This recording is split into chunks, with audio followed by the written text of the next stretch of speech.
Yo, Thought Warriors. What is up? Hollering is on. It is Ivan Lathan Jr. And it is me, Rachel Lynn Lindsay. Oh, shit. This is my new G right here. This owl. Oh, you OVO now? I don't think he's an OVO. That's what it's giving. I don't think he's an OVO owl though. Why? I think my new man, this is my homeboy, this is Hootenanny is his name. I don't think he appreciates the owl community getting all lumped into one thing, like it's OVO. Hold on for a second. He said that prior to Drake, owls had their own identity. Owls had their own lives, their own thoughts. There's been many different types of owl things that have gone on. Mm-hmm, He said, think about the owl with the, how many licks does it take to get to the center of a Tootsie Roll Pop? He's like, think about all of these different owls that have been doing work in the owl community, and to be pigeonholed to one rapper, he's taking a stand. So don't do that. Respect. Okay. I mean, it looks like the OVO owl. It's green. It's green. Some could say it's green with envy for all the things that have been happening, in Kendrick's favor and not in his. He said... What is he saying? He said, do you want him to tell you what you look like if we doing that? Go ahead. What do I look like? Man, shut up. Y'all gotta watch this. Man, shut up. I'm not gonna say that. Hey, that's crazy, bro. Hey. Something I'm not is gonna wrong say that. with you, man. I'm not gonna say that. Hey, don't, on the cool though, you my dog, but don't, you know what I'm saying, respect the woman in the house. That's maybe a little too far. I'm not gonna say that to her. Stop projecting. I'm not gonna say that to her. Stop projecting. That nigga something else though. Something's wrong with that you. That nigga something else. That nigga, that's a G. You a G, bro. You gonna stand right here. This is my guy. Rachel, where are you? I'm in New York City. Oh my God. Still. In New York, I can see the skyline behind you. Can I guess the borough that you're in? Sure. Manhattan. I am in Manhattan. You know where in Manhattan? That looks like Hudson Yards? No. Because that big building over your left shoulder, that's that big, you're near Central Park right now, aren't you? I'm not far. I'm on the east side. I'm right by United Nations. Oh, wow. Yeah. Are you going there for something? Are you going there to talk to the people? To put an end to No. Yeah, no, I'm leaving today. I'm going to Atlanta. I saw that the judge had a birthday. Judge's birthday was Wednesday. Judge's birthday. He gets mad when I talk about his age. You don't like his birthday like was that? Wednesday. Right. He doesn't like identifying things like that. Like, he's probably mad that people know his birthday. Well, I'll tell you something, man. You put that picture up of you and the judge. Boy, the judge, that's a black man right there. Mm-hmm. That's an older black man. You know? Like, you look at him right there and you like, he commands. That's the kind of guy that looks down his glasses at you like that and you like. 100%. And you like, my bad. You know? Like, I wanted to, when I saw that picture of him, I wanted to send him a message and like confess to things that I've done. Like, my bad. That's a father. Happy birthday to the judge. Thank you. I will definitely tell him that you said happy birthday. I wasn't with him on his birthday, but I got to be in Dallas. He was honored for being on the bench. I talked about it a little bit on the podcast. So I was able to spend, a couple of weeks with him before. He was honored for being on the bench. They honored him. Do you feel like they appropriately respect and appreciate him down there in Dallas? He's been locking niggas up for a long time now. Okay. Wouldn't quite phrase it like that, but yes.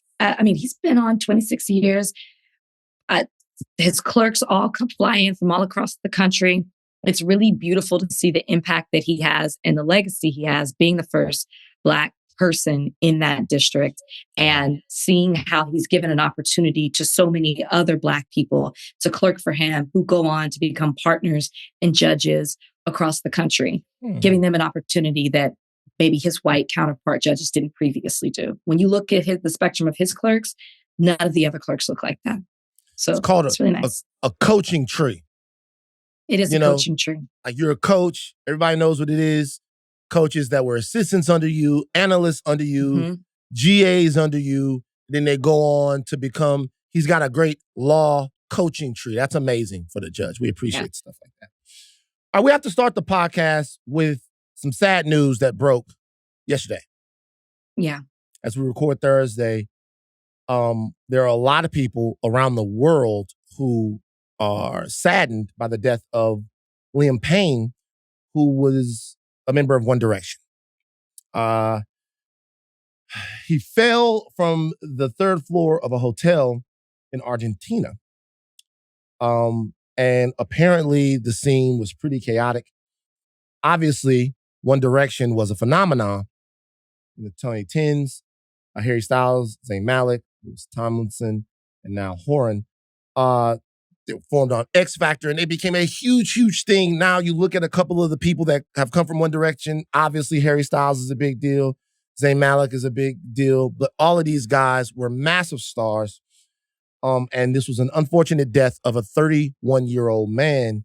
The story got a little bit more deeper and twisted as TMZ had initially posted a cropped image of a body lying on a wooden deck, saying that it was the hotel in Buenos Aires where he had fallen to his death. TMZ said it had identified him from his distinctive tattoos. This is from the site. It says, we're not showing the whole body, but you can clearly see his tattoos, a clock on his left forearm, and a scorpion on his abdomen. The text accompanying the photo said, and this was according to screenshots that were circulating, they immediately came under scrutiny. Everyone was very upset, and they decided to take these pictures down. There's been some talk about it.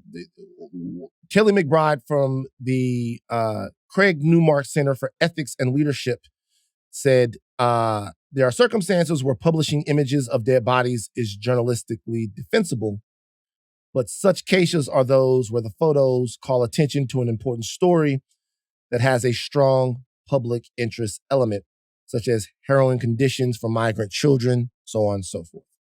In those cases, news outlets should be able to explain the decision to take the extraordinary step of publishing sensitive images. When you don't have journalistic purpose and you find yourself on the receiving end of criticism for your audience, you often are defensive and you have to walk your decisions back. That's just to give a little context to the audience of how this is looked at and how this is framed. This entire thing went down. People were very upset. This was a very beloved musician who died in a way that was very tragic.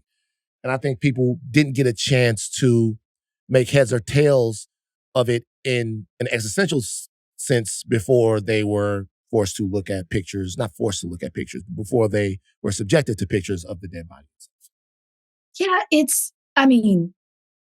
you can speak more to this having, worked with TMZ, but I would think after all the attention that surrounded the way the information was released when Kobe Bryant passed away and 8 other people in that helicopter crash, and that information, now it wasn't photos, but it was just that the information was released before the family got an opportunity to be notified of what happened. There was a lot of criticism, and rightfully so, surrounding that.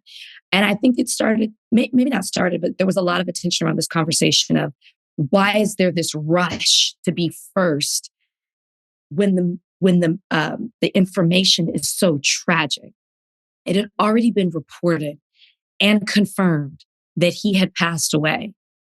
That should be enough. We don't need identifying pictures of the body. And when did we become so desensitized as media, as individuals, where this was green lit to not consider family, friends, loved ones, fans, other people who may have lost someone in a similar way. We still don't even know all the details, just so you could publish and say you had it first. We already had the information. It's just really sickening. And I'm not going to give TMZ a pat on the back because they put it up there and okayed it. but at least they did take it down. And I hope that we don't see a pattern like this continue because it's just nasty work. I can't even imagine what those who knew him are going through. And then you're trying to reconcile what happened. Naturally, it's human nature. It's innately within us to say, you're 31 years old, what happened? More information is starting to trickle down of his mental state, of what the hotel room was like, of his financial state, of legal issues. And there's a lot of questioning, and you don't need this on top of it. It's just really a shame that this has to be discussed when someone lost their life in such a tragic way and who also seemed to be very troubled as well. It's just disrespectful. Which portion do you want me to address, the TMZ portion or the cultural portion first? What do you think? Do TMZ first. All right, so I'm not at TMZ right now. I haven't been at TMZ for 4 years. But if you look at what they published, I think there are some clues there as to why the pictures went up. They published pictures that they said could identify him. Now, I don't know whether or not TMZ was first to report this or whether or not it was reported somewhere else and TMZ got it. Okay. So do you think that if they weren't the first, this more so pushed their insight into it forward than other outlets? So if they weren't the first, okay. If they were the first, them publishing pictures of his tattoos was, in my opinion, to cover their asses, to make sure that people didn't question whether or not this was actually Liam Payne, right? So if they were the first and they have photos, right? It's in a foreign country where you can't get the PIO on the phone, where you can't call down there and get the coroner's office. It's not happening in LA where there are a bunch of different people on the payroll where they can then call them and go, did this person die? Because remember, in the case of Kobe and all of that stuff, that probably came from the sheriffs or whoever was first on the scene there that then gave that information up. In the case of Michael Jackson's death, there was a paramedic that made a call to let TMZ know. I know the specific person, but I'm not gonna, that it was Michael Jackson. And then in the case of, I could go down the list of people who let TMZ know that this person was who they are and they in fact died and all of that stuff. You don't have that in a foreign country, and it's probably more difficult. Maybe you have the pictures, and if you have the pictures, you're making the determination that this person died and you want to prove it to the audience by saying, look at these different pictures. Now, if they didn't get it first, the pictures are just their way of enhancing the story and taking the story over for themselves. If everybody gets the pictures at the same time, or if the pictures are up on a wire, or if something like that happens, I have no idea how these pictures would have been gotten by TMZ. But then you say, hey, we're taking a different look at this and we're giving a different spin on this.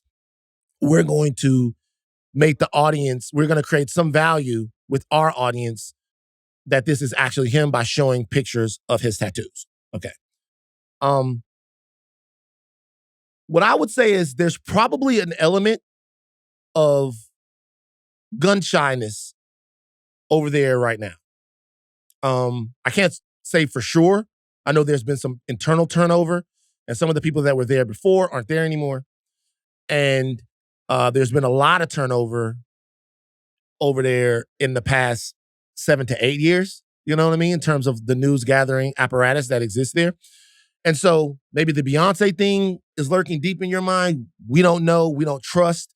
So let me make sure that people know that we know that this is, in fact, this gentleman who has passed away. So maybe there's a part of it that there's a more insecureness about hitting publish there. Can't speak to that. I'm just in my head right now. What I do know is when I was there, there was a specific story on the sports desk that we did to where we had some athletes in a particular locker room that gave us some information on background. This guy said this to us on background. Don't mention my name. On background. He said this to us. We published what he said to us, right? And the very player that gave us the information went on Twitter and said, this is all cap. We didn't even name the player. Mm. But that same guy went on Twitter and said, this is all bullshit, or something along those lines. And so what we decided to do then was, particularly on the sports desk, is whenever we would do an interview where someone would give us information, they would have to give us the information on FaceTime. So we would FaceTime people during these interviews and they would talk to us. That way, we are not injuring our reputation, especially the sports desk was fledgling, and Evan had a real high bar for what we would put on the sports desk. You know, he's a real deal journalist.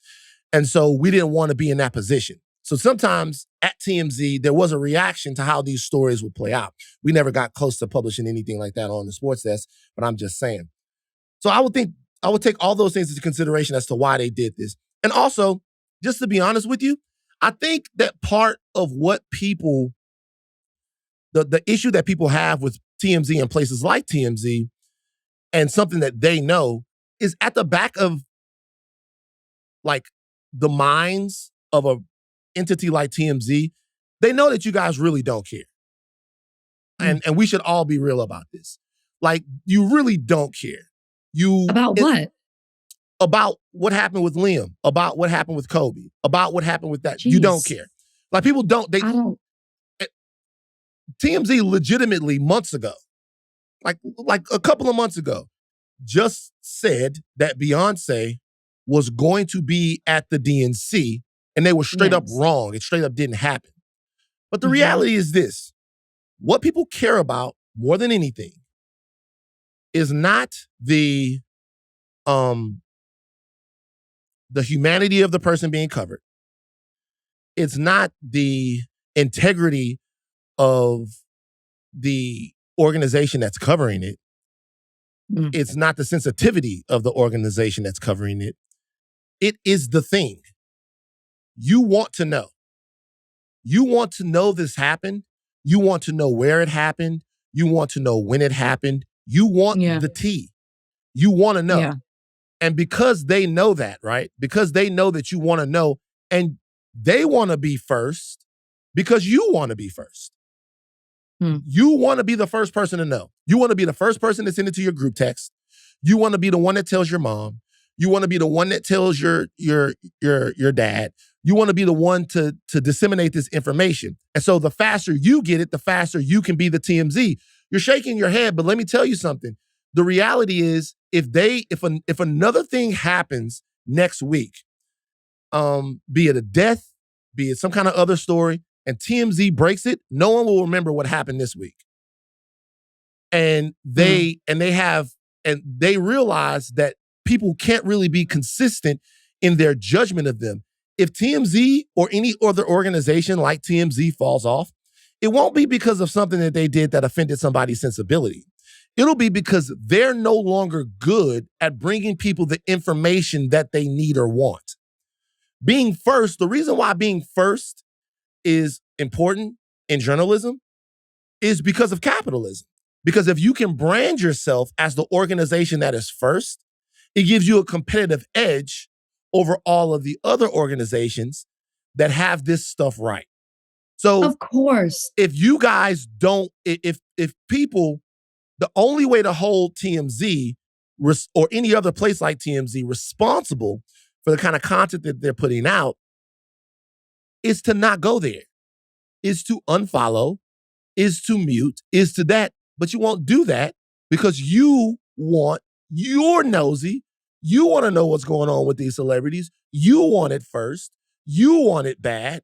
And you can't live without it. I think I understand everything that you're saying, and I'm not necessarily disagreeing with it. But what the only pushback I will give is, obviously, when news happens, we want it reported. And yes, we share when it's shocking. I guess I'm not a person who's like, I gotta be the first to tell. But when I do see news, I do forward it along to group chats, whatever it may be. I think that what I'm saying is, there's this respect. Like, the photos were too far when it came to. Absolutely. That's why it's like, you could report it and not do that. That's, I guess, where the line is. There's a level of it that goes too far. I do care about humanity in it more than I care about sending it off first to a group chat. That's just me. And yeah, with any news, you don't think about it as much, or you may forget about it in the next week when something else breaks. But I wouldn't go as far as saying we don't care about the humanity of certain stories or the people that are involved. Yes, I may not care to the level of somebody who knew him personally, but it doesn't mean that I'm not affected by something that's tragic. Like it's still heartbreaking. I guess what I'm saying is this, and maybe I look at this in too broad a way. All of these things, these words that we use, love, care, these are actions, right? Love is an action.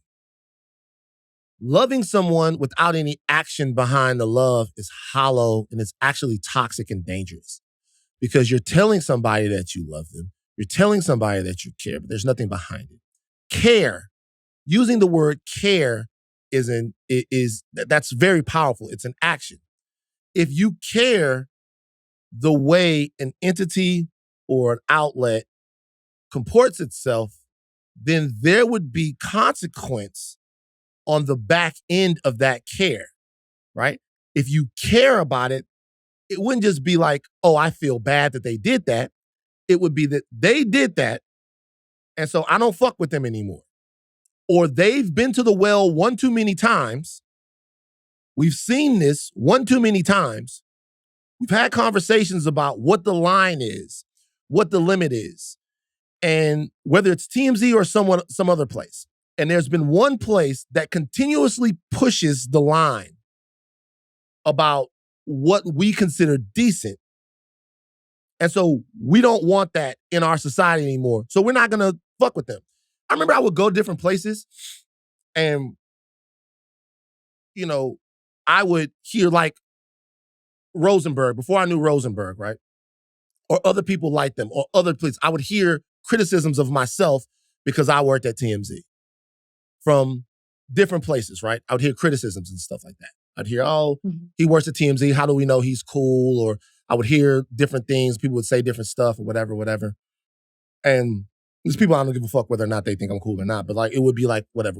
And then I would listen to their shows because I consume all of this stuff. And I would hear them reporting stories from TMZ. And if you report a story from TMZ, you are TMZ. That's it. The thing that they want more than anything is for stories to get pickup. It's for another outlet to pick this story up and report it. It's for another outlet to make this story a part of what they're covering. You cannot criticize what they are doing and then be them at the same time. You would have to not engage with the content. Like if a restaurant has a Nazi working in the fucking kitchen or managing the restaurant, you can't go to the restaurant and feel bad about it. You need to choose one. So whenever I hear people say, hey, and this is not to excuse them, I don't think that was something, I think that's a misstep that happens. When I say a misstep, I don't mean to minimize it. What I mean is, I don't think the people there, they've been there, the people at the top, very top of it, they've been there for a very long time and they're set in their ways, whereas the culture under them is changing. So what was acceptable to do on the website 10 or 15 years ago, these new kids don't want to see that shit. They have a different standard as to how you should act and how things should go, right? And so they honestly aren't reading the room right. But what I'm saying is, there's a simple way to depower a cultural entity like them, and that's not to engage with the stuff that they do. So if you care, don't be like, oh my God, this was reported here, or this was reported there. You'd have to turn the channel. And the question is, and the question is, can you do that? Can you not be a part of the thing that you are criticizing? You could ask them to do better. Yeah, they'll say, oh, my bad, we got this wrong, blah, blah, blah, blah, blah. They'll do it again. Yeah, they will.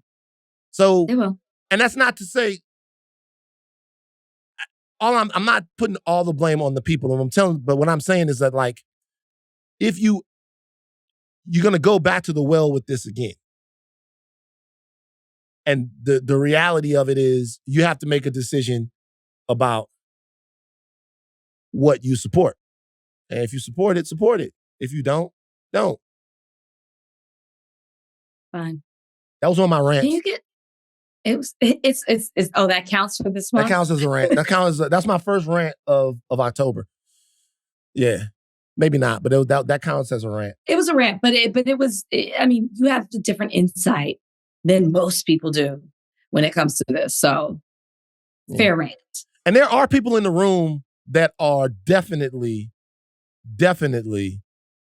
having conversations about what is appropriate for the website and what is not appropriate for the website. Sure. There are definitely people that are having, or at least they were when I was there, that are having those conversations. But at the end of the day, there's only a couple decision makers in the room. So, there you have it. All right, we're going to take a break. Politics, Rachel. Politics, a lot of politics going on.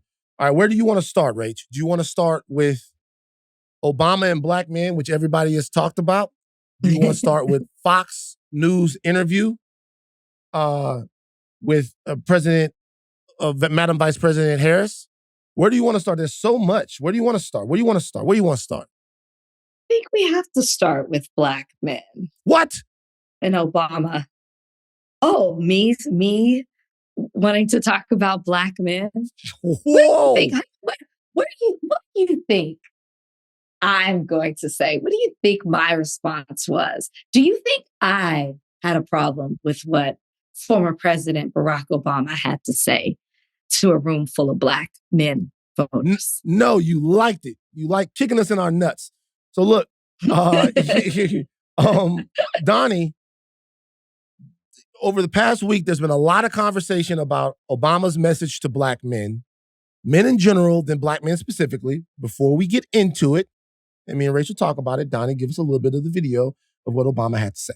We have not yet seen the same kinds of energy and turnout in all quarters of our neighborhoods and communities as we saw when I was running.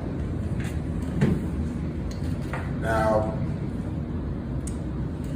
I also want to say that seems to be more pronounced with the brothers. So if you don't mind, just for a second, I'm going to speak to y'all directly and say that when you have a choice that is this clear, when on the one hand you have somebody who grew up like you, knows you, went to college with you,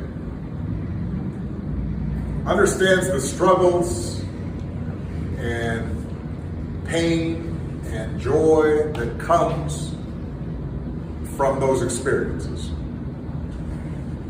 He's had to work harder and do more and overcome and achieves the second highest office in the land. Donnie said, fuck Obama, I can't listen to no more. And he just cut that. That's how you feel? That's how, I mean, that's not what Donnie just cut the shit off. I mean, that is essentially what Obama had to say. That was to a room full of brothers in Pittsburgh. He's talking about the fact that there seems to be some polling information that says maybe there are portions of the black male electorate that aren't on fire about Madam Vice President. I think that large percentage of black men are voting for the vice president. Yes, they are. But this seems to be. But Rachel, there was much ballyhoo about that. Yeah, a lot of people didn't like what former President Obama had to say. And I think I may shock you in what I'm about to say right now. I'm lying. Why are y'all triggered? Why are you triggered? I'm sorry. I saw the headlines, then I went and of course I watched it. And I understand that you might not have liked the strategy. Yeah. That makes sense. I understand the way in which it was said and presented might be problematic and might have, well, not might have, it came off in a negative way. I don't think it really furthered the point that he was trying to make or really benefited the Harris campaign, because that's what he was there for, to, to get people fired up, and is specifically speaking to that group of men and Black men in general. But what was wrong with the message? I'm sorry. I was having this conversation, of course, with women, Black women, and I don't understand what was wrong with the message and what he was saying. Hmm.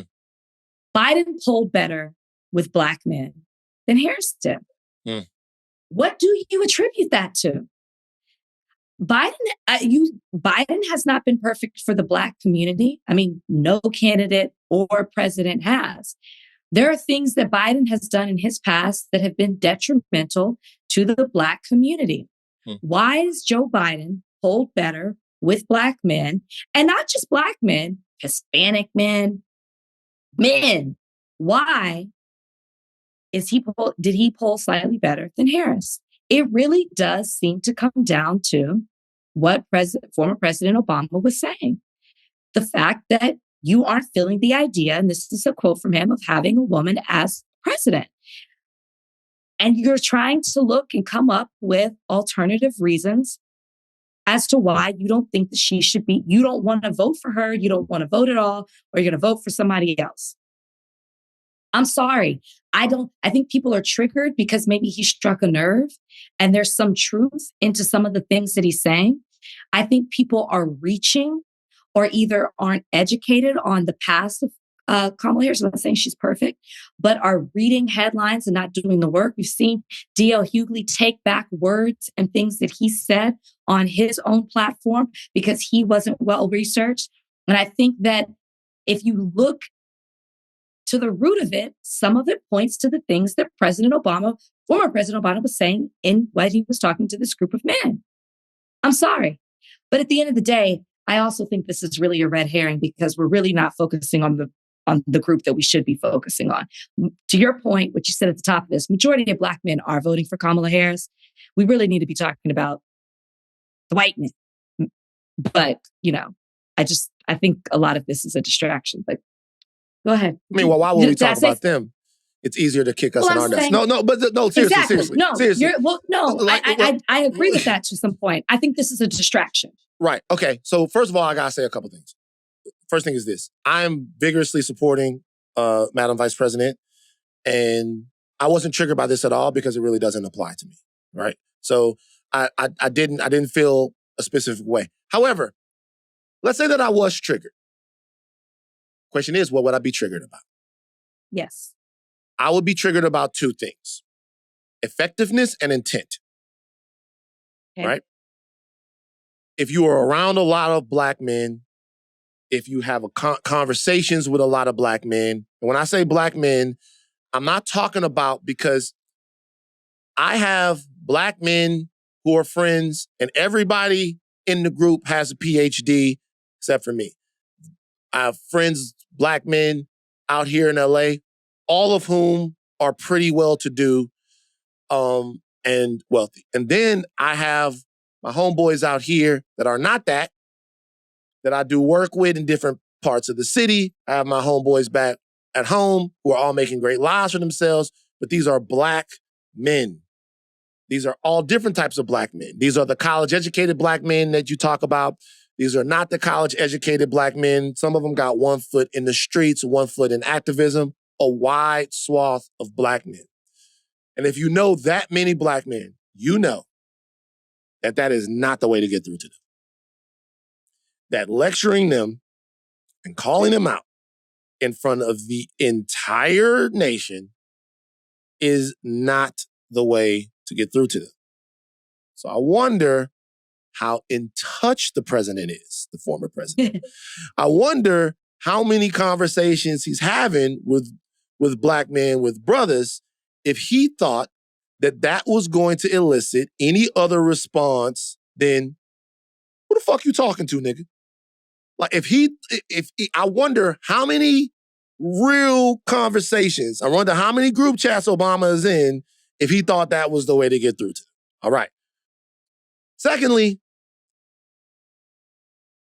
we need to have a conversation about our expectations of Black men. And let me tell you what I mean by that. There is a fine line between asking to be seen and asking to be centered. We all know that. A very fine line. Very fine line. I've seen brothers being called fragile. I've seen brothers being called sensitive. I've seen a lot of language being used about Black men that we were told or have been being told for the last 10 years that wouldn't be used about us as long as we really talked about our real feelings and fears. So you have brothers that are like, I don't feel seen in this election. I don't feel like anyone's talking directly to me, right? It's a fear, it's a concern that does take a little bit of, it's not the most masculine thing to be like, see me, feel me, hear me, right? And then when they do that, you say, you're fragile, chin up, fall in line. So it seems like our toxic masculinity would be beneficial in this case if we were to just pretend like some of them, some Black men, pretend like they don't have feelings, pretend like they don't need anyone to cater to them or to think about them specifically. It feels like that's what people want. And for a lot of people that I know that I talk to, they go, well, shit, we've been told that when we're not feeling a certain way, don't bottle it up, don't hold it in. And we're doing that in the case of how we feel about the Democrats. And by the way, this has been in some ways exacerbated by the fact that we now have a Black woman at the top of the ticket. But this was a conversation even when Joe Biden was the nominee. We were talking about support eroding amongst Black men. It's always going to be a conversation. Black men didn't just start asking, the Black men that are asking for it, didn't just start asking when she was put at the top of the ticket. And it kind of seems like it's like almost like a no-win situation. Like we are such the villains that that villainy will be extracted whether or not we're talking about what we need, or whether or not we're being quiet about what we need and putting it all down at the bottom and just letting it explode in some of the ways it's been exploding in our communities for a long time.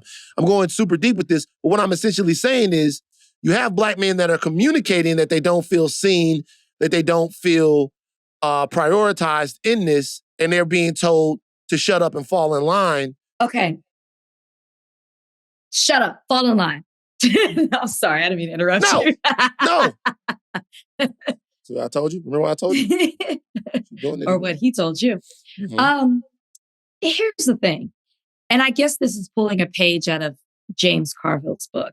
But nobody is telling you, I'm never going to sit here and call Black men fragile. I would never do that. Even though people think that I would. I don't think that there's anything wrong with talking about what you need. The problem is you're talking about what you need and you're putting that in front of possibly taking it away from the person who can get you what you need. I don't think that Kamala Harris's record has shown that she is going to neglect the need of Black men. I think that she will try her best. She will hear what you need, which she's already in response to, Black men, losing some of the vote when it comes to Black men, or the polling showing that. She's already put out policies that will help Black men in the Black community. Things that she has done in the past as a DA, as an AG, as a senator, as vice president, show that she does have care and concern for the Black community as a whole. So I think people are reaching, and I stand by this, because they have some other deep-rooted feelings about women, or specifically a Black woman holding an office that they've never seen hold an office of power like that before. I do think there's some men that have those issues that they need to address. But she can't, going back to the James Carville book, or taking a page out of his book. She can't address those things if she's not in office. What is Donald Trump doing to show you that he has a policy for Black men in America? He doesn't. So to me, no one's telling you to shut up. What we're saying is, don't let that be the reason that the person who actually will try to do something for you be in office. That's all it is. But I do disagree with, I do think people should stop saying Black men are fragile. That ain't going to help They them are. either. They're human. Human beings are fragile. Human beings are fragile. Beings are fragile. Everyone is informed by their trauma, whether or not they believe it or not. If you carrying a pistol on you, you carrying a pistol because the pistol makes you feel safe because you know the guy around the block. The pistol is looked at as a sign of strength. The pistol is a sign of fragility. It's a sign that you don't feel safe. And it's a sign that, like, you need to have something on you. And it doesn't matter. It doesn't mean that that's wrong. You need to have something on you in case someone tries to attack your body. I hear what you're saying. This is what I'm saying. Earlier, I was on CNN a couple of weeks back, months, can't remember. And Tim Walz had done an ad where he was under the hood of a car and he was fixing the car. Kamala Harris was talking about if people come in her house, she'll shoot them. And the conversation on CNN was about whether or not these talking points and this rhetoric were reaching out directly to white men, right? Because she was floundering with white men, right? The reason why I say that is because anytime a political organization, group, or candidate is floundering with one group, they normally make inroads to bolster their position with that group. There are two things that are going on here. One, the support from Black men from the Democratic Party is expected. The Democrats expect that Black men will support them. And so when Black men don't support them or support them in lesser numbers, this is really Black people. But when we're talking about Black men, when Black men don't support them, the Democrats go, what are you doing? Like you just said, we have your best interests at heart. Like, what are you doing? Why aren't you giving us the support? And rather than interrogate reasons why that might not be happening, we assign blame to it. And we go, you are this, you are that, you have all of these types of problems, rather than investigating what's actually going on. And that, to me, is how you thingify a person. You're not doing what you're supposed to be doing. So rather than have a conversation about why you don't look at it this way, which are conversations that Black men should be having with each other, we say, you're wrong, you're this, you're that, or there's some type of negative reason and why you're not doing this. Another conversation is this, and we're not going to get to the bottom of it in this episode of Higher Learning, but the intra-community trust between Black men and Black women is just, whereas I don't want to overstate it, Black women wouldn't trust that Black men didn't like Kamala Harris for any other reason than the fact that she is a Black woman. So when you say what you're saying right now, you're saying she's going to do this for you, she's going to do that for you. What you're essentially saying is she's made this sterling case to Black men as to why they should support her, and they're not supporting her. So it must be because she's a Black woman. And I'm not saying that that's not true. What I'm saying is, if I'm being all the way honest, is that comes less from an analysis of this particular situation and more from a fundamental belief that Black men, for some reason, have a disdain or a lack of support or belief in Black women. And that is something that can't be solved by a political campaign, and it can't be town halled away. We have to deal with that in a very holistic way on a day-to-day basis. And so, to me, when I look at that, I go, oh, well, because I know, to be honest with you, when Biden was getting out of the race, I know many Black women, like many Black women, large amounts of Black women that were saying she can't win. While I was like, they did. Now, that were saying she can't win. And while I was saying, oh, yeah, it's time for him to go. He's too old. We should put her at the top of the ticket. Remember, I got pissed off. I was like, I've never been more supportive of a candidate now because I'm hearing so much from literally a lot of Black women that are saying, but they're right. Go ahead. But they're saying that America will never vote for a Black woman. There's a fear. It's not like we don't want her. It was the fear of, will men rally behind her? Will Black men, Hispanic men, Asian men, white men, will men in general rally behind a woman, period? Now add Black woman on top of that. That's why you had Black women saying that. Right. So what I'm saying is, whatever the belief is, whatever the thing is, we have to interrogate it. And we have to really talk about it in like a real way. The belief in self and our belief in our sisters. Because this has way more to do than just politics. This has to do with the fact that there seems to be a latent distrust of how Black men feel about Black women. President Obama talking to brothers like that is just a cultural miscalculation. They're just not going to respond to that. Like that's just not the way it's going to be. Who is this nigga talking to? Like, I think it's been probably overblown. Like when I saw it, I was like, damn, Barry, why you do that? I wasn't mad because I'm supporting her. I was like, God damn, Barry, I know the niggas that's not going to work with. Yep. You know what I'm saying? You ain't played that much basketball. You know? Mm-hmm. So like, I know the niggas that's not gonna work with. What did you think? What did you think about the conversation between Harris and Brent Baier on Fox? I mean, it was kind of what I expected it to be. What I will say just in general is I do like that she's everything they're saying that she wasn't doing, everything they're saying she wouldn't do, she's doing. So I like, and James Carville said she's going to have to be aggressive, and she is being aggressive. She's going on not friendly platforms, which we're not seeing, or unfriendly platforms, which we're not seeing Donald Trump do. I mean, he's resorted to not even speaking and just listening to music.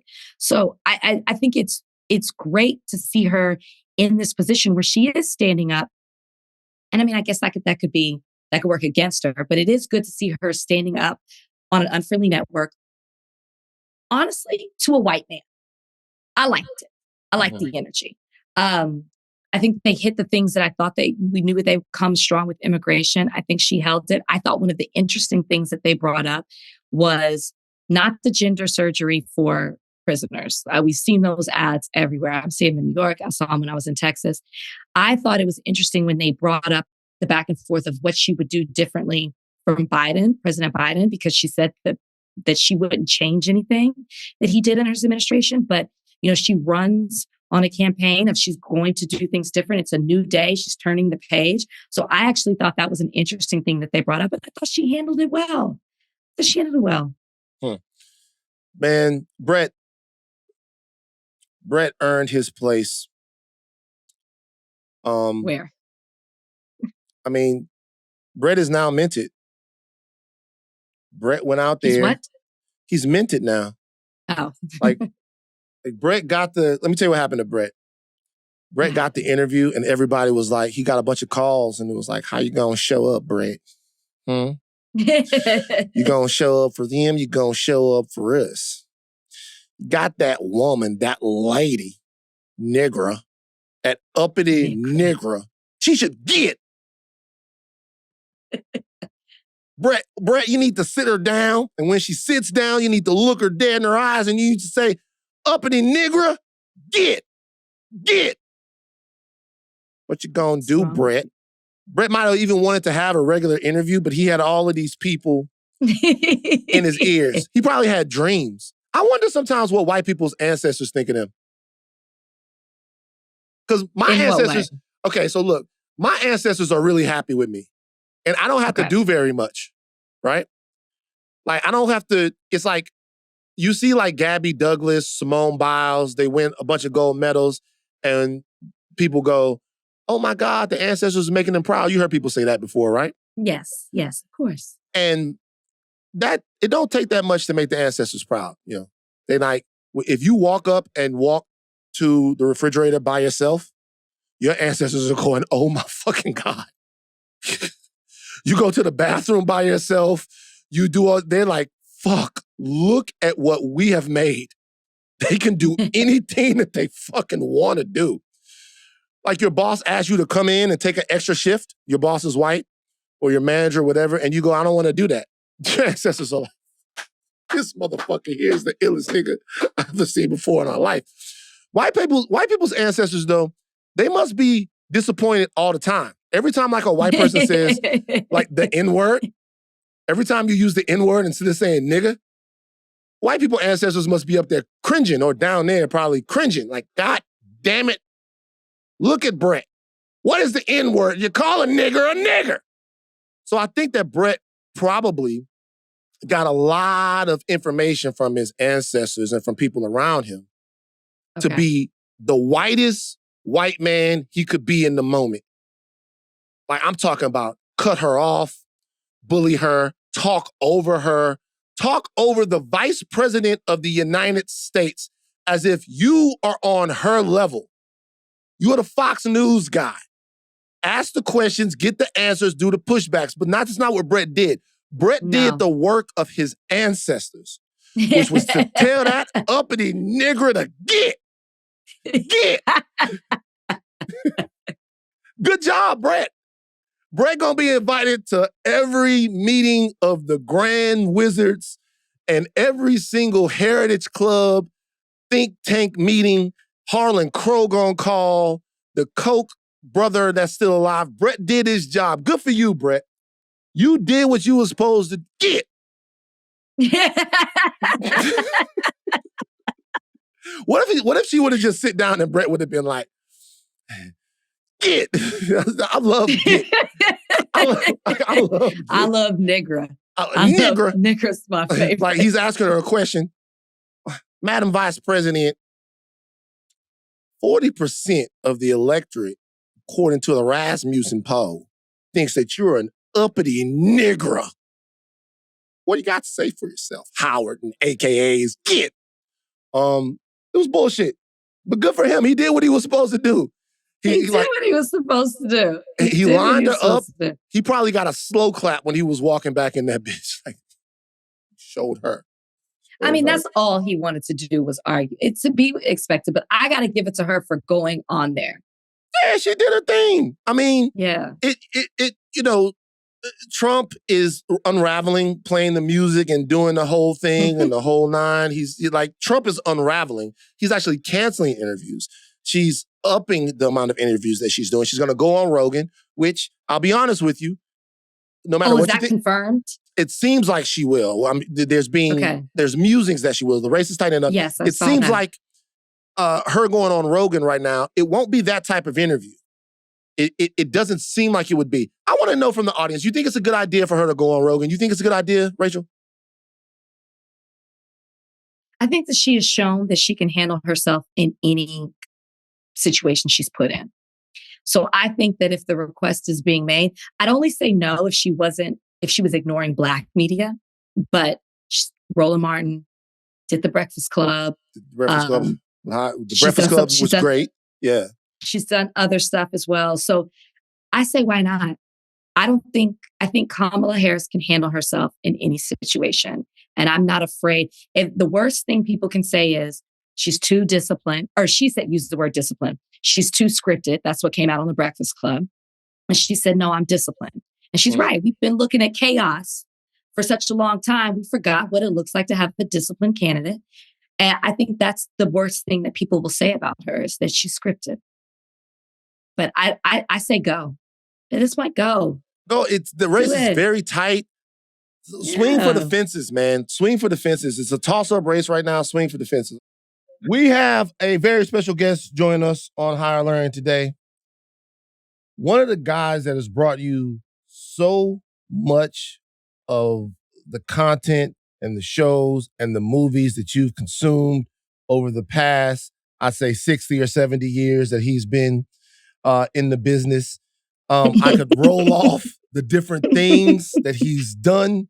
Don't Be a Menace, The Sixth Man, Black Dynamite, helped Nick Cannon create Wild 'N Out, The Real Husbands of Hollywood, Grownish. So much of your laughs, so many of your laughs you owe to this man. He is now the host of a 10-part Vice series called Black Comedy in America.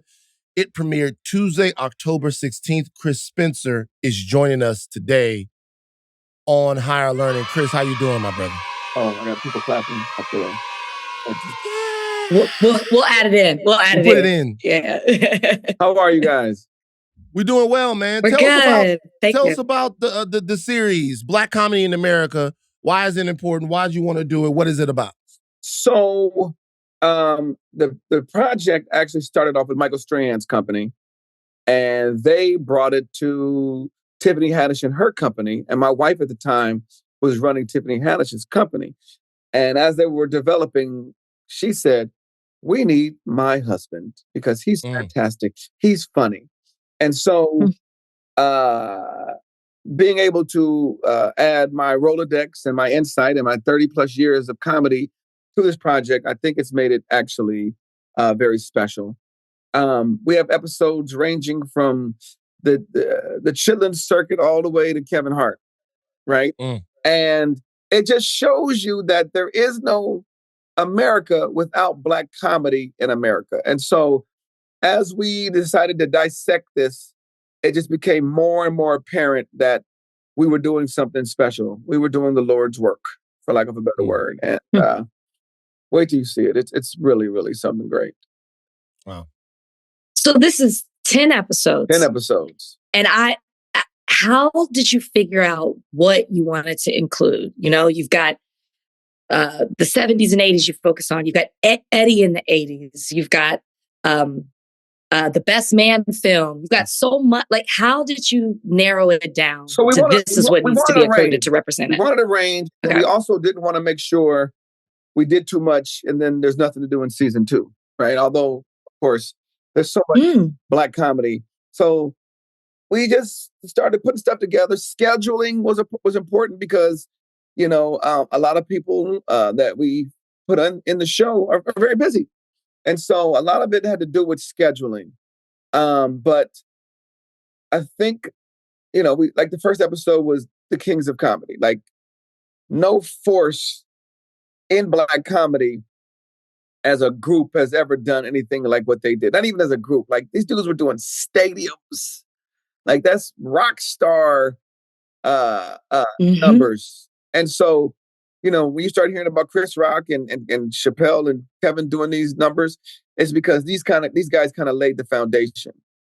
And when they shared their stories of brotherhood and camaraderie and the climate of comedy today, it's just like, wow, this was a great choice. You know what I mean? And then we didn't do all of Eddie Murphy, right? We didn't do 40 years of Eddie Murphy. We smartly go, let's just do Eddie in the 80s. So next year, we could do Eddie in the 90s. And then maybe after that, we do it.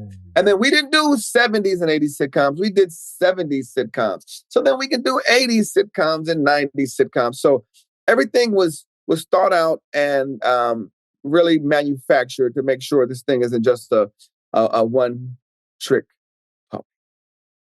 pony. Is there anything that you didn't know that you learned while you were doing this show? You were a consummate student and one of the titans in comedy. But is there anything that you were like, oh man, like there's something that I really wasn't up on that I learned during the making of it? Absolutely. You know, and we're talking to some of these people like my best friends. So they're telling me stories. For example, Kevin talks about in his interview about, you know, his climb.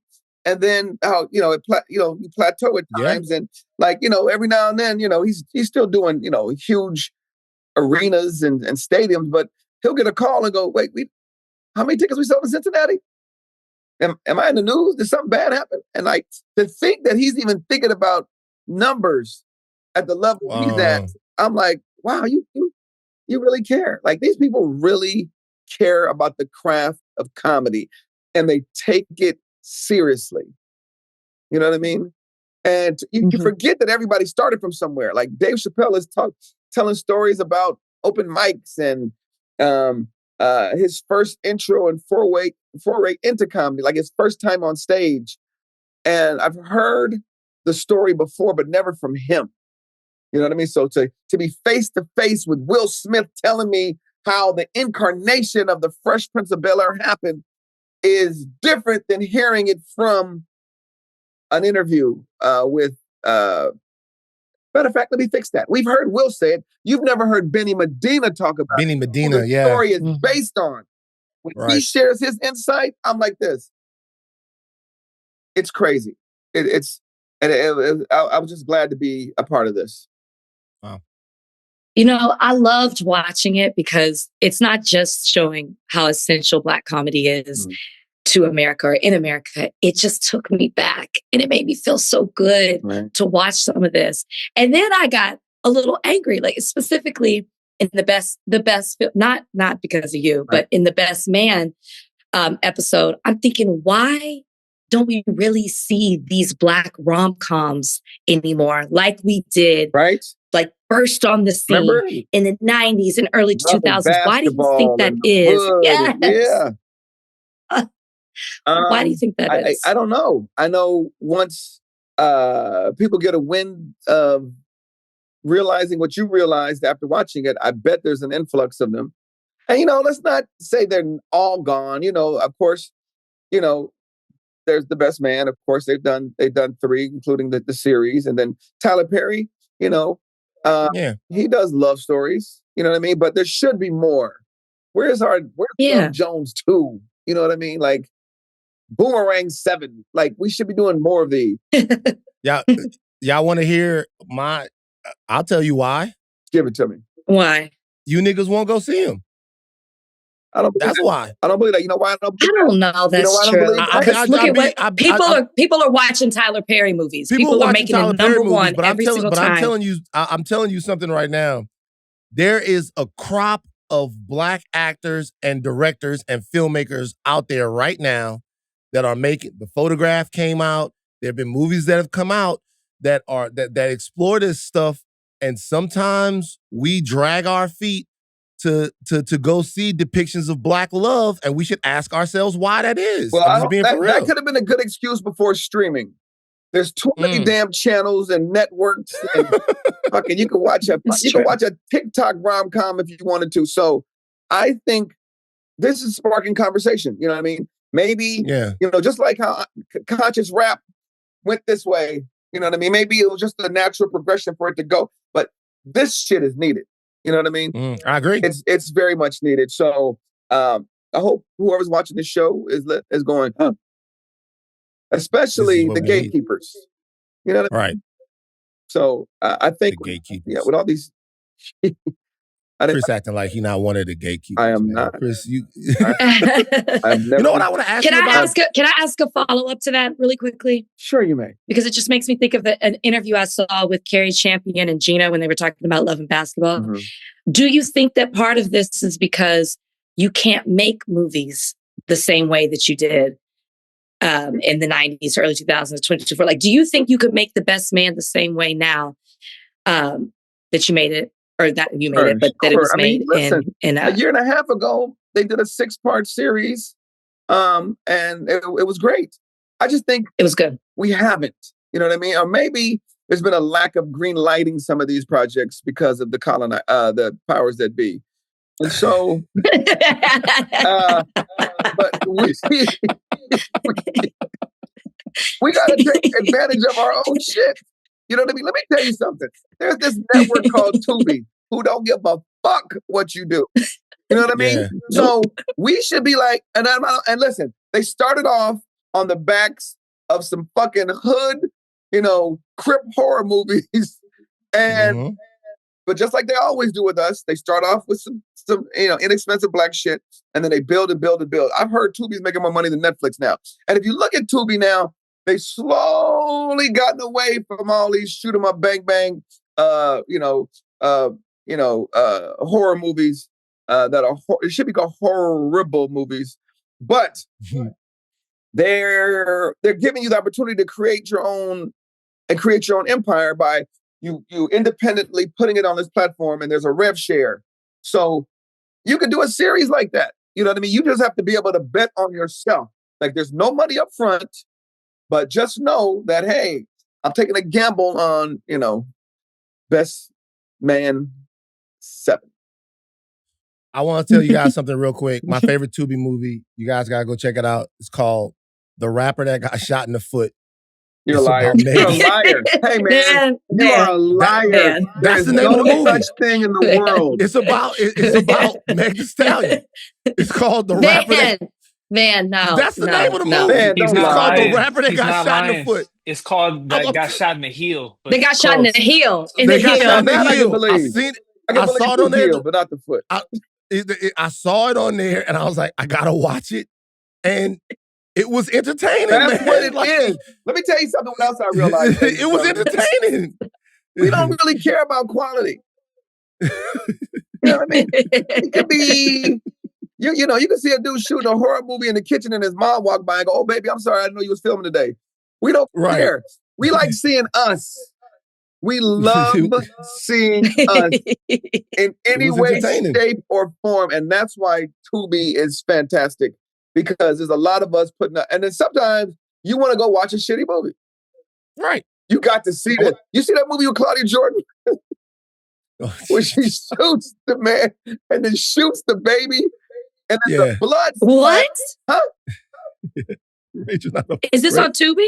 Yes, she shoots the husband, and the kid must be like 4 years old. Like, she don't say this, but this is funny to me. Sorry, little baby. Bow! And listen, the special effects are awful. It's almost like somebody had some red annihilators in their mouth and they spit it at the camera. And you can see blood. There was no blood on the person. There was blood on the screen. Right. Oh. But somebody watched it a lot of times. Because people were like, yo, you got to see Claudia Jordan shoot this baby. It goes viral. I want to ask you about a specific type of comedian. Like, there's a comedian that I love, right? Because I watch a lot of comedy. I don't go to very many comedy shows, but I watch a lot of comedy. Talk to me about the comedian that is a guy who can sell out all of the venues that he plays in, a working comedian. I got 3 questions on comedians with you. A working comedian that sells out, but he never gets in front of you on your movies or your television shows or anything like this. I have a guy, obviously you know who this guy is. Tony Roberts, I think, is one of the funniest guys. Like, every time I watch him, I laugh hysterically. Yes. But I can't remember the big Tony Roberts movie, the big Tony Roberts TV show. Right. When you look at that, like, what is it? What separates a guy who is extremely funny? Like, I think he's like ridiculously funny. And there's so many guys like that, right? What separates a guy like that that's extremely funny from the guy that becomes the comedy superstar with the gigantic Netflix show and the television show and the movie career and all of that? Because sometimes I laugh more when I see some of the guys that don't get as much of the fanfare. And I'm not trying to diss Tony. He is a gigantic comedian. He sells out wherever he goes. But I'm just saying, what's the difference? I don't understand that in comedy as much as I do in some of the other disciplines that I follow as far as entertainment. Okay, so let's answer that first question. Sometimes it's opportunity. Okay. Right? Sometimes, and I'm not going to say in Tony's case, sometimes a lot of these people can't act. Right? Oh, I see. Sometimes that happens. But then also, think about some of these churches around the country. There's people in there that can sing like Whitney Houston and sing like Yolanda Adams and sing like Fantasia, and you never see them. Sometimes that's just not in the cards for them. You know what I mean? Some people are making millions and millions of dollars as road comedians, and they're fine. I remember I saw this one comedian. He's killing on the road. He's making 7 figures. And his uncle's like, "So you still out there doing stand-up?" He's like, "Yeah." He said, "Well, good luck." Good luck with what? I know eventually you want to do TV. No, I like where I am. A lot of people don't want to do TV and film because you know what? In stand-up, I'm the director, producer, star and writer every night. There's no telling me what to do. and these are my fans, and I can do no wrong. So why give up that to now go? Sometimes you have to take a pay cut to go to movies and film. Now, sometimes those movies and films will catapult you to a different category. So you should do them because now a wider audience is seeing you. But sometimes the people are like, you know what?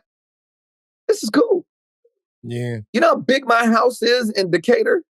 You know what I mean? I got a house I paid $250,000 for a 250,000 square foot house.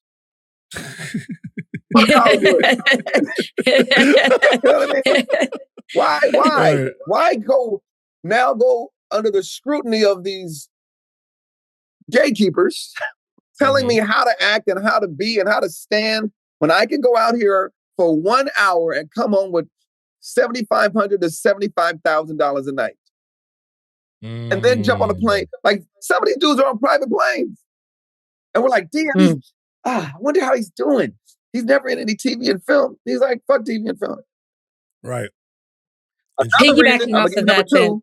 Oh, go ahead. I'm going to give you number two. Sorry. You have to be able to audition. That is different than acting, right? So a lot of times we hear about these comedians getting this moniker, oh, you know he can't read, right? It ain't like read a book. It ain't like you're going to see a stop sign and go, oh, what do I do? Bam! You know what I mean? Which was Chris Rock's joke. It's like the word read comes from audition. And so if the word gets out there, you know he's a bad read. He's a bad read. All of a sudden now, and you know us, we like to magnify shit. You know the nigga can't read. It comes from he is a bad auditioner. Robert De Niro said if he had to audition, he might not have been Robert De Niro. Auditioning, it's uncomfortable. I'm in this space, there's a camera, there's this casting director, 3 or 4 people just going like this action, and you're in this paper. It's not the same environment as when you've got makeup and hair and costume and you're in a real setting and then you get to act and then you get second chances and third chances. Like, it's a very uncomfortable situation. So a lot of it comes from auditioning. A lot of people can't audition. Right. That's interesting. Piggybacking on what y'all are talking about, this special or this series, it deals with history. Who is it that you're paying attention to now? Who is it that excites you now when it comes to Black comedians? Maybe that we don't necessarily know as much about. So my co-host is a young guy named Ryan Davis. Oh, he's hilarious. Yeah, he's fun. He just has a charm and a wit about him. And I don't give a fuck of a person that you think has been doing this for 50 years. Yeah. He's just so nonchalant and he's so cocky with it. You know what I mean? Like, here's the greatest thing he's ever said. There were all these people when Dave Chappelle was saying, you know, that he was the GOAT, right? And, you know, a lot of people agreed and a lot of people had, you know, controversy with it. Like, how dare he call himself the GOAT? And so I called Ryan. This motherfucker has on a necklace with a goat on it. I'm like, are you a Capricorn? He's like, no. And I said, so what do you think about Dave Chappelle calling himself the GOAT? He's like, actually, you know, I just find it odd that he said that because it's apparent that he hasn't seen me yet. Like, this dude is like 36 years old. Right. Yeah. And so him, Desi Banks, let me tell you who's a fucking student of this thing called comedy, is Andrew Batchelor, King Batch. I've never seen somebody, like, he loves comedy like how we love comedy. Like, a lot of these kids became rich from social media and are just taking advantage. And it's like, you know, the dude who peed in a fan and got 1 million followers, and now he brings the fan on the road, and he only does the 10 minutes from peeing in the fan. Then he has his other comedian friends, which I actually implore that these people who don't have material to do, as they build up their stand-up, to go, yo, you host this, have some motherfuckers that are better than you as you grow, right? And then some of them are comfortable just doing that because they don't want to be pure comedians like I want to be a pure comedian, or Bernie wanted to be a pure comedian, or Cedric, or Joe Torre, or whatever, Kevin Hart, Mike Epps. Like, they like the money, they like the nightlife and the women and the drugs or whatever that is, right? They like that, right? But people like King Batch, Desi Banks, Ryan, of course, DC Young Fly. Like, DC Young Fly used to come to clubs and just be like this. Mm. You want to go up? No, I'm just kind of like these people would like we have no more Comic View, right? We have no more Def Jam. We have no more Bad Boys of Comedy. Can we still say stuff like that? Yes. And so Yes. there is no place for these guys to strive to get to. Like, I got to work all year and audition for Comic View because they cut me last year. Like, there is none of that. These motherfuckers have just put on a funny video of putting their dick in a watermelon, and all of a sudden they got, I'm sorry, Rachel, I know you've never heard. It's okay. I do a podcast with Van. Van doesn't cut. It's totally fine. He doesn't cut. But and they become you famous. trying to say I put my dick in a watermelon? I never put my dick in a No, I'm watermelon. trying to say you say. Just say whatever comes to mind. It's like a cantaloupe, but not a watermelon, because everybody the consistency of a cantaloupe is way better. And so they're like some people, some comedians are there for the fame, and then there's some people who love the art and they're studying the art of comedy. And so that's great to watch when I get to hang out with these guys and hear them want to pick my brain and really care about this craft. Again on comedians, do comedians like each other? I know a lot of comedians, right? And most of the comedians I know, actually, I don't know a comedian that people would consider to be like not funny. Like when I talk to Donnell, I'm consistently laughing. When I talk to you, I'm consistently laughing. Like these guys are ridiculously funny to me. Right. But sometimes, and not specifically Donnell, who's a friend of mine, but like you'll talk to other people and like, it seems like it's almost like rap. Like when you talk to rappers and you get a rapper talking about another rapper, right? They rarely have something good nice shit to say. It's very competitive. And I think some of the stuff that's been happening on Club Shay Shay for like the last year and a half, 2 years or whatever, is it, are comedians happy people? Like it seems like they hate one another sometimes. So I don't want to put us all as like a monolith, like all comedians are one thing. You know what I mean? Yeah, okay, cool. It's a very competitive world, one. Two, we're like elephants. We have memories. So we remember the motherfucker that did, you know, as I was coming up, did my joke. As I was coming up, was supposed to bring me right up and did an hour and 40 minutes. And then now the crowd is walking and now I got to go up there and do this. Like there's dudes that, you know, was supposed to have my airline ticket for this round trip gig in Phoenix and only gave me a one-way leg. And now I had to take a bus back. Like there's so much drama that happens in our world that nobody talks about. So when you hear about these dudes not liking each other, it's not like this motherfucker ain't funny because he ain't funny. It's like this motherfucker ain't funny because he did some shit to me in the past and I get that. So that's one, right? Two, we're crabs in a barrel all times. You know what I mean? Like we want what the other person has. I can't believe he's on this show and that motherfucker used to open for me. I can't believe he's on that show and he's not as funny as me. You got to give all that up and just figure out you're on your own path. We all wanted to be Eddie Murphy, right? That's how we started. We all wanted, at least my generation. And then we realized, I'm not as good as Eddie Murphy. You know what? Maybe I'll start writing or producing or just know that I have the ability to sell out 5 to 7 shows in 40 to 50 markets every year and make a comfortable living. And my kids have braces and my kids are in private school and I have a decent car and that's my life. And if something special happens, so be it. Right? Some of us had to, okay, I'm talking about me, but some of us have to realize that there's this, you know, like Steve Harvey's career is fucking incredible. I'm sure Steve Harvey was like, yo, one day I'm gonna be fucking doing 48 hours and shit. And then all of a sudden I say, it was like, you ever thought about hosting a radio show? No, I'm trying to do 48 hours. But we're gonna get you this. Oh, a radio show. You know, why you tell me? And look at all the shit that has spawned from him. You know what I mean? All of us have this one, you know, look at DL. DL is, I told DL, you are like Dick Gregory and Angela Davis had a baby, right? Was that your goal when you were hosting Comic View in Gardena, getting paid in chicken wings? No. So things happen. You know what I mean? A lot of us, you know, in the back of our mind, we remember shit that people did to us and we go, you know, And dude, listen, here's the greatest line I ever heard. Ren Brown, who's a dear friend of mine, actor. He runs the Nate Holden Theater in LA on Washington. He said his grandmother told him the road to success is filled with motherfuckers on their way back. Oh, wow. Hmm. And so Wow. you remember, hey man, let me be on that show with you. Fuck you. You slept with my wife. Whatever it is. You know what I mean? Right. Like, we don't forget. Some of us, forgive, but we don't forget. Can I ask you a personal question? Personal for me. Mm-hmm. I am back on the dating scene.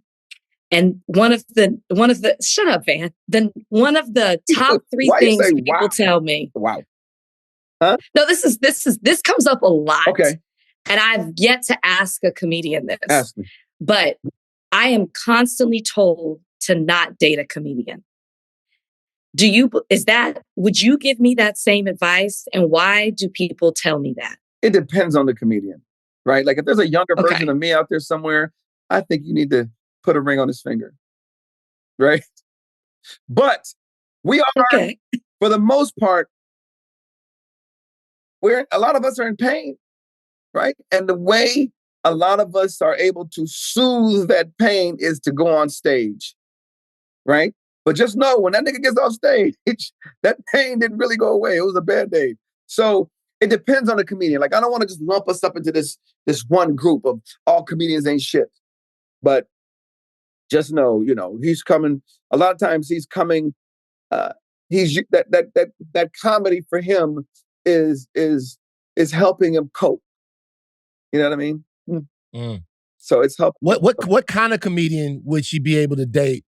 Before I get to my last question, when you say y'all not lump it all together, but what would be the best type of comedian for Rachel to date? Well, Rachel, since you're in entertainment, it's kind of tough already that you're going to date somebody in entertainment, right? So you probably want somebody a little older, maybe a little bit more settled, right? Somebody that can take care of you, get you Cowboys tickets. Actually, those are cheap now. Wow. I'm a comedian. You can't see why I can't be with comedians. Yeah, you got to prepare for that. You got to prepare to get your feelings hurt and your heart broke just from jokes. But it would have to be somebody who's already successful. You don't want to grow with a motherfucker right now because I'm not mad at that. He's on the road, right? And things happen on the road. Not necessarily. I'm not talking about misconduct, but he's in a bad mood because Thursday night there was 8 people, or the promoter forgot to give him his money, or the middle act did his joke. And so he comes back with a lot of stress on his shoulders. And, how old are you, if you don't mind me asking? Oh, it's okay. 39. 39. Yeah, you need to get somebody that's already doing it. Last question for you. Okay, so let's say God gets fed up with the earth. He's like, you know what? I need another flood, fire and brimstone, the whole 9. I'm done. I'm over. I gave you guys a chance. You fucked it up again, whatever. And then Moses comes to God and he goes, no. You don't want to get rid of these people because they're funny. Mm-hmm. And God goes, you know what? Moses, you said that. I trust you. All right. So this is what we'll do. I'll give one person from living or dead, from human beings, 5 minutes to make me laugh. And if this person can make me laugh, I will spare all of humanity, right?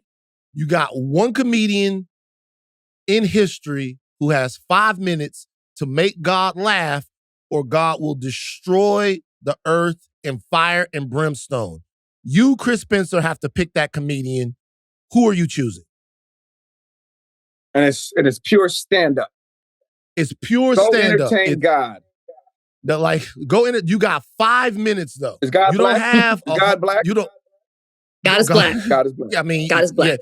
Yeah. So you don't have a whole special. Mm-hmm. You don't have 45 minutes. You got 5 minutes. You got a beginner set to make God laugh, or God is going to destroy the earth. Who are you putting in front of God to save us all? I'm putting Richard Pryor. Richard Pryor, as soon as he touched them, some people, it's almost cheating, right? It's almost like when you go to the gym and a dude's 6'8", you go, oh, I got him, right? Or you see a kid on the driving range and he's wiry, and you go, oh yeah, he's about to take all my money. Richard Pryor comes and touches the mic and you're already laughing, right? Is it because of his smile? Is it because of what he has on? Or he is, like, if you drew a comedian, it would look like Richard Pryor. So already he has that advantage. So God is already like, yeah, he's ready to laugh. Listen, he said, I think it was Long Beach, I hope I'm funny. I'm already laughing. You know what I mean? I hope I'm funny. Like, you're Richard Pryor. Why are you saying that? Right. And, you know, he brings his insecurities and he wears it on his sleeve. And we all love to laugh at other people's shortcomings because it makes us feel better. And we have a Richard Pryor episode in Black Comedy in America. Well, Black Comedy in America is the 10-part series. It's on Vice. Vice TV. Where can people get it? Vice TV? Vice TV. If you have DirecTV or Hulu, you'll find it. That is Chris Spencer. Be on the lookout. There might be some collabing going on. Yes. With some people. Yeah, there might be some things in the works happening. You and I will find a TV show, and then you and I will find a boyfriend. There you go. I love it. There you go. I love it. Chris, man, appreciate you always, brother. Thank you for joining us on Higher Learning today, brother. All right, guys. It was Indigenous Peoples Day this past Monday. We were not on the air, but we did want to have a conversation that celebrates the day and talks about some of the issues and concerns and talks to Indigenous people. So we have a returning guest on Higher Learning. Lynette Graybull is joining us. She's the founder of Not Our Native Daughters. She is an expert on Indigenous issues, human trafficking of Indigenous people, policy reform. She's a lobbyist, a traditional knowledge sharer. There's just too much here. There's just too much here that you're doing for me to read it all. But we appreciate you for joining us today, Lynette. Yes. And let me ask you a question. Straight up, appreciate you joining us on Higher Learning. Indigenous Peoples Day, the Day of Remembrance and Celebration of Indigenous People. Does it mean anything to you? How do you feel about it? Do you feel it to be something that's meaningful? Do you feel it to be something that really pushes forward some of the issues in the history of Indigenous peoples of this land? How do you feel about it on that day? What do you feel? So for Indigenous Peoples Day, yeah, I mean, I have mixed emotions about it, to be honest. For one, we see that, you know, some former presidents have made a proclamation to say this is Indigenous Peoples Day. But technically, in the federal sense, it has not been recognized as Indigenous Peoples Day. There are some states that have claimed it to be Indigenous Peoples Day. There's more states that haven't. So, you know, I have mixed emotions when we talk about Indigenous Peoples Day. There's still a colonial aspect of racism and discrimination, structure that we're still trying to, a system that we're still trying to fight against. I don't think we've been fully recognized as Indigenous people in the lower 48. What would that mean to be fully recognized? I'm sorry, Rachel. Like, just quick. No, go ahead. What would that mean to you? What would you want to see true acknowledgement and participation as? Well, for example, not to say that this was the best approach, but Canada has actually approached it different. They have actually an apology day, and they actually have recognized that there has been colonialism that has brought atrocities to the First Nation people of Canada. They have recognized this in their government. They have recognized this as a day, and they have removed all of any type of colonial sense of heroism, like we see in Columbus, away from their national sense of what happened with colonialism and with Indigenous people. U.S. still has yet to do that. They have not, proclaim this. There's still U.S. war heroes, pictures that hang in the White House that have murdered Indigenous people, that have raped and even enforced them into slavery. So, I mean, there's so much more work that needs to be done in recognizing Indigenous people here in the U.S. We talked to you 3 years ago, which I was looking at the last episode we had with you, which is, it's wild. What has changed or hasn't in the last 3 years since we spoke with you? I will say in the last 3 years, there is more people, non-native people, who are aware what MMIW is. But statistically, it has not changed for the violence in the missing, murdered Indigenous persons crisis. So, as far as the violence and the crime goes, it's still a perpetuating crime that is existing in our communities, both in tribal and urban settings. But also, more people are aware what MMIW is. Now, the conversations have extended, but has the justice extended? No. What do we need to, what are some of the fixes to the problem of missing Indigenous women? What are some of the fixes to some of the issues that we see Indigenous people face? Whose ass do we need to light a fire under to have these issues, which are very much connected in America to the historic treatment of Black people, of other minorities? For you guys specifically, what needs to happen to change the trajectory of some of the problems that we see? So, and that's a loaded question. And I get asked this question a lot. And people always say, well, what is the root cause and how do we fix this? And, let's just start by saying this. The exploitation and the murders and the violence against Indigenous women, particularly, is not, a new thing that just arrived and people are aware what MMIW is. This has been going on since the colonial era. We know that Columbus was the first human trafficker in this country.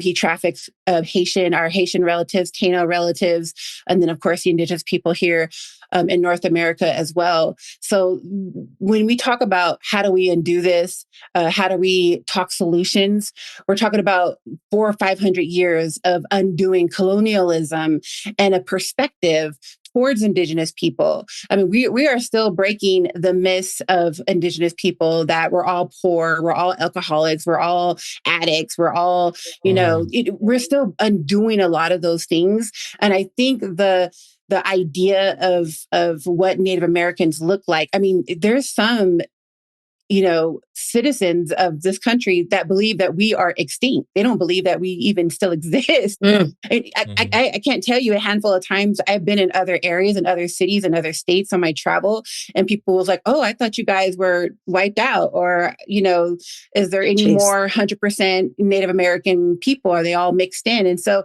I think there's a lot of work to be done as far as education goes. But I will say this, as far as how can we change this?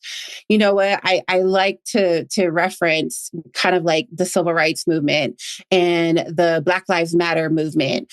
Unfortunately, when people of color are facing discrimination and racism in this country, we have to take it to the streets. Unfortunately, we have to march and we have to, boycott, and we have to hang signs and we have to cry in the streets, so to speak.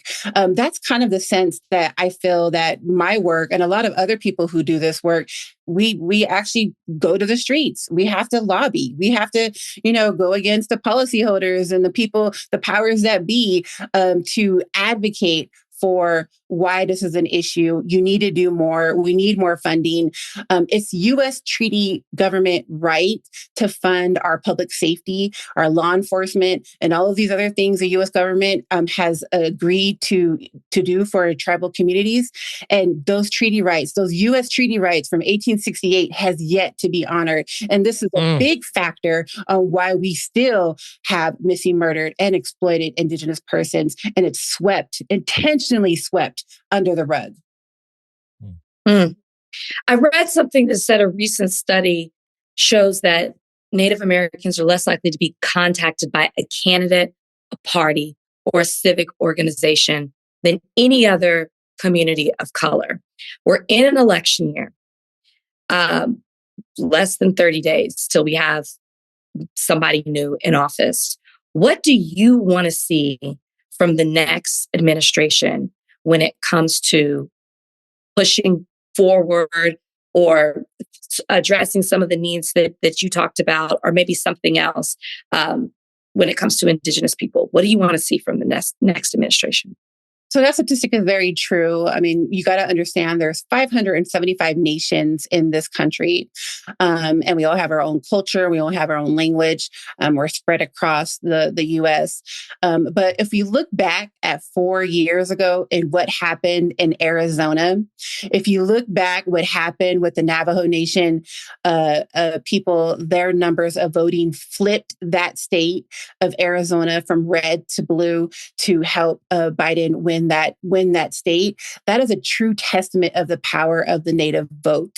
And I feel like candidates who are running in whatever red or blue states, they are missing a huge voting factor, an opportunity to gain those Native votes to help win elections, especially for most of us who are Native. You know, we lean on the side of democracy and Democrats.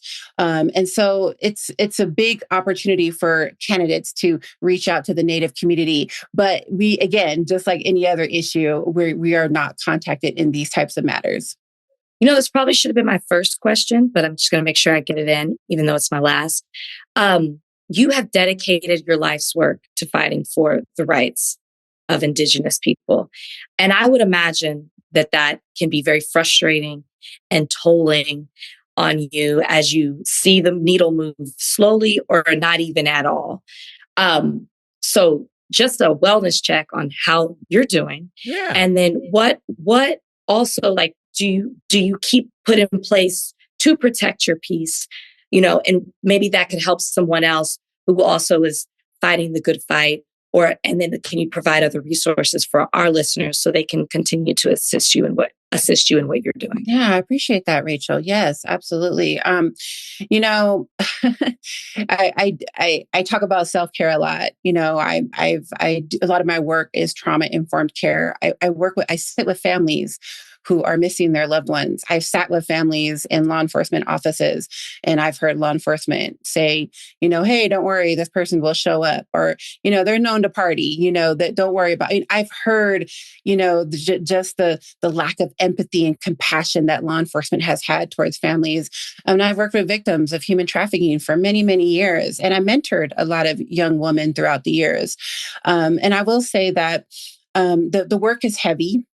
But I feel like anybody who fights against racism, discrimination, blatant racism, I call it, because I feel like we have a lot of blatant racism that we come against. You know, this is not only mentally draining, and not only is it emotionally draining, but at the same time, I have recognized throughout the years that this is spiritual work. You know, we are battling both on all fronts, not just on a civic and physical and you know, fighting the colonial system, the systemic racism, you know, all these things that are compacted into this issue. But also, I understand that because this is also a spiritual battle, that I'm so thankful for my cultural and ceremonial way of life through my ancestors, my uncles, and people that I'm related to that hold me up through our sweat lodge ceremonies and our other ceremonies that we practice.